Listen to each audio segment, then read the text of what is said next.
Hey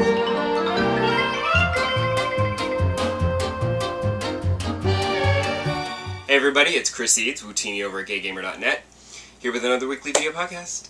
This week, I want to talk about Marvel Universe Live. It's a live stage stunt show with a bunch of superheroes fighting Loki and a bunch of supervillains. It was playing here in Brooklyn at the Barclays Center, and I thought about buying tickets a long time ago when they first announced it, but then I kind of never did. And then, like, a whole bunch of my friends had been going, like, all week. I'd been seeing pictures on Facebook, and everybody was like, we're so excited. And my husband Frank was like, I wish we could go. And I'm like, there's still totally tons of seats available.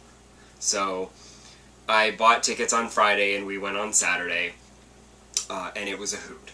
I don't think I would have liked it as much if I had paid to sit down towards the front, because I had friends who took pictures and stuff, and they were like clearly in, like, I had one friend who looked like he was in like the second or third row, and that's great, except for the fact that those seats cost like $100 or so. We were about halfway back, and they were only like they were like $40 each, including all the fees. So it was like $37 including all the fees. So it was like totally awesome. So that was totally worth it, you know, because it was just ridiculous, you know. I mean, the story didn't make a whole lot of sense. There's actually one point in the show where I think that there was like a mistake, because there was no dialogue on the soundtrack, because they're all miming along to the soundtrack and stuff, and like there was this whole scene with Spider-Man rescuing Cyclops and Storm, and it made no sense, and there was no dialogue to explain what was going on, because he wasn't supposed to be the one rescuing them. That was supposed to be Wolverine, but whatever. It was fine. And it was also really cool just because, as cheesy as it all was, it was really fun to see all of the Marvel properties together, and not separated by movie license. So you had Spider-Man with Captain America and Black Widow and Wolverine and Storm, and it was fun. There was a lot of like wire work with people flying around, and there was a lot of motorcycle action, but I guess that's like a stunt show, so they had motorcycles. So I mean, Captain America on a motorcycle, okay, sure, but like when Captain America and Red Skull are having a motorcycle battle around the arena, it's a little silly. But it was a hoot, and the kids loved it, and so did the adult kids. It was fun. If it comes to your area, you should check it out, because it's kind of funny, and you can get reasonably priced seats and still have a good view. But then, now I want to move on to something that's not quite so happy news. The big news this past week was the big controversy where Microsoft announced that Tomb Raider was going to be an Xbox One exclusive. Now, everyone on the internet basically just like lost their shit. It was ridiculous. And I just kept being like, you guys, why is everyone freaking out about this? Clearly, it's just a timed exclusive.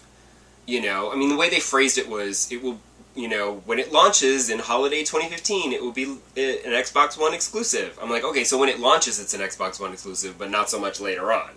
I don't know what the window is that they purchased from Square Enix, but, you know, I mean, I'm assuming like 6 months, at least. And everyone flipped out, and they're like, how dare they? How dare Square Enix be greedy, and how dare Microsoft? And I'm just like, you guys, it's a business. Like, I can't fault Microsoft. I mean, yeah, you could kind of fault Square Enix for taking Microsoft's money for an exclusive window, because it was announced later that it is just a timed exclusive. But everybody kind of pretty much knew that. Because it's very rare for a multi-platform series to suddenly switch to another platform. In fact, the only one I could think of is Bayonetta. And that's just because nobody else wanted to make Bayonetta, and Nintendo was like, hey, sure, okay. But in the case of Tomb Raider, like, I can't fault Microsoft for trying to finagle some kind of a good exclusive to try to help sell some Xbox Ones. You know, I mean, it's business. They gotta try to get some exclusives in there. And as I said last week, I'm already kind of planning on buying an Xbox One because they'll have Dance Central Spotlight. So I wasn't really bothered by this whole news because I'm like, well, I'll have an Xbox One anyway. Of course, the fact is that the game doesn't even come out until holiday of 2015. So that's the far future. So, I mean, I could have a PlayStation 4 at that point too. I mean, I don't know. I don't know. But, like, everybody's freaking out, and, you know, Microsoft has a slight exclusive on it, but, you know, and everyone's all like, I don't want to have to buy 2 consoles, and like I've said in the past, I try to be console agnostic, and eventually I will own all the consoles. Now, I'm not buying them all at launch, because that's ridiculously expensive, but I'll pick one, I'll buy it, and then I'll play games on that, and then eventually I'll buy the other one when the price comes down, you know, and by that point the price will have come down, and there will be a bunch of games, and they'll be cheap, and it'll be fine. And that's usually the point at which there's an exclusive on that system. You know, it's just the Xbox One has the exclusive that I want first, so I think I'm going to go with that one over the PlayStation 4. Whatever. But I totally get that you shouldn't have to buy both systems, because, yeah, the majority of games are multi-platform. So I understand that people who are like, I'm a PlayStation gamer, I don't want to have to buy an Xbox. But you don't have to buy an Xbox, because Tomb Raider will come to your PlayStation, you just gotta wait a little while. Okay? Play something else while you're at it. I'm sure Sony will come out with some big Sony exclusive to keep you busy. Because I have noticed, like, the Nintendo fans are, like, super loyal and they love their Nintendo, but they take a lot of heat. A lot of people like to rag on Nintendo. But what I find interesting is I more often see PlayStation gamers, they're really super loyal to Sony and the PlayStation brand, and they are PlayStation gamers, and they don't want to play anything else but a PlayStation. And I don't really feel that with the Xbox. Like, there's no loyalty to Microsoft that I have noticed on the interwebs and amongst my friends. Like, nobody's like, I'm an Xbox gamer, I love Xbox. You know, you don't see that. But I kind of liked my Xbox 360, I still do. And I still insist that I like the Xbox controller. It's more ergonomically comfortable for my hands than the PlayStation controller. And that's just my opinion. I just think that.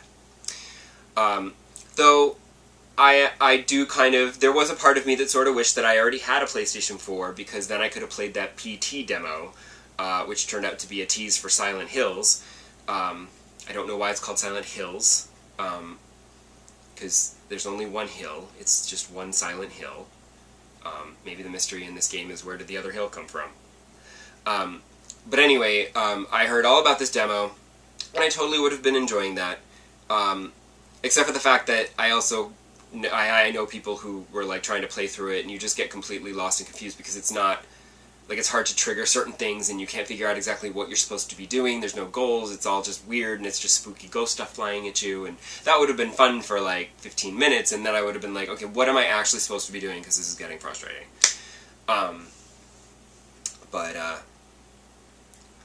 I'm sure Silent Hills is not a Sony exclusive when it comes out. Maybe that'll be a timed exclusive for the PlayStation. Although, again, I think it's kind of hilarious that everyone's freaking out over a game that's not even going to be out for a year and a half. And I'm just like, let's all worry about it in a year and a half, when it's actually happening. Right now, like, I just want some more games to come out, because I don't really have any new cool games coming out right now. I hate the summer.